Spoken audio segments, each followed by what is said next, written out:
L'actualité, c'est aussi le jugement rendu hier à Béthune dans le procès d'Allongeville. Les peines ont été plus lourdes que les réquisitions pour les 21 prévenus, dont l'ancien maire d'Hénin-Beaumont.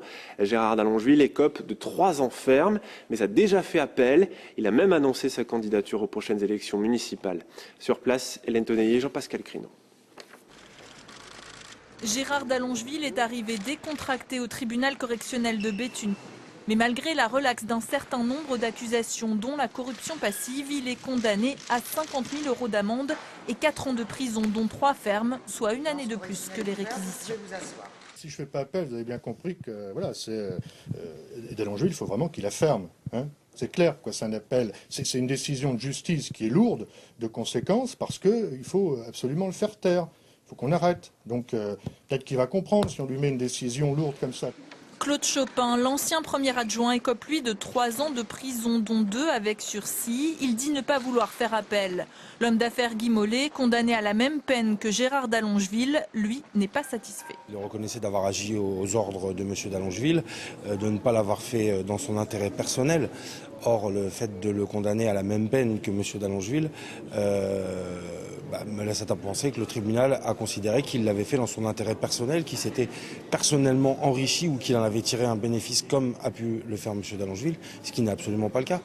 La commune d'Hénin-Beaumont doit toucher environ 770 000 € de remboursement et préjudice. C'est beaucoup moins que demandé, plusieurs millions, mais une satisfaction pour les élus.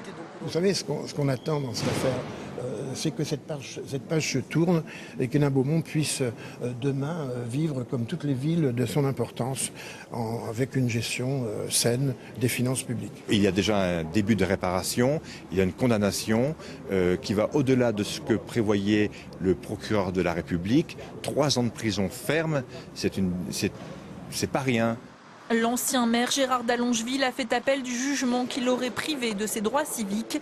En attendant un nouveau procès, il pourra donc se présenter au municipal à Hénin-Beaumont. Dans l'actualité également, un ancien élu de la République condamné à 3 ans de prison ferme pour corruption. Il s'agit de Gérard d'Allongeville, ex-maire socialiste d'Hénin-Beaumont. Vous vous souvenez peut-être de son visage, le voici. Ses ennuis judiciaires avaient donné lieu, souvenez-vous, au match électoral entre Marine Le Pen et Jean-Luc Mélenchon. Anne-Claire Poignard. Souriant, décontracté, Gérard d'Allongeville à son arrivée au tribunal. Mais quelques minutes plus tard, la sanction tombe.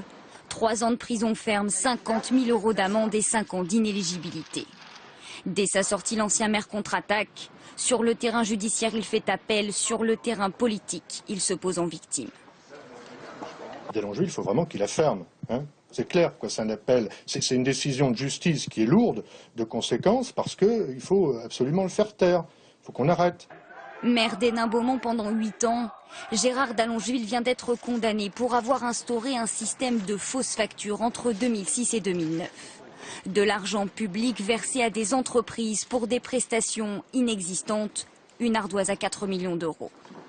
Hénin-Beaumont, la ville que le Front National rêve de conquérir. Aujourd'hui, le parti se réjouit de cette condamnation. Il y a déjà un début de réparation, il y a une condamnation qui va au-delà de ce que prévoyait le procureur de la République. 3 ans de prison ferme, c'est pas rien. Le parti de Marine Le Pen, battu ici de quelques voix aux législatives l'an dernier, plus déterminé que jamais dans la course municipale de 2014.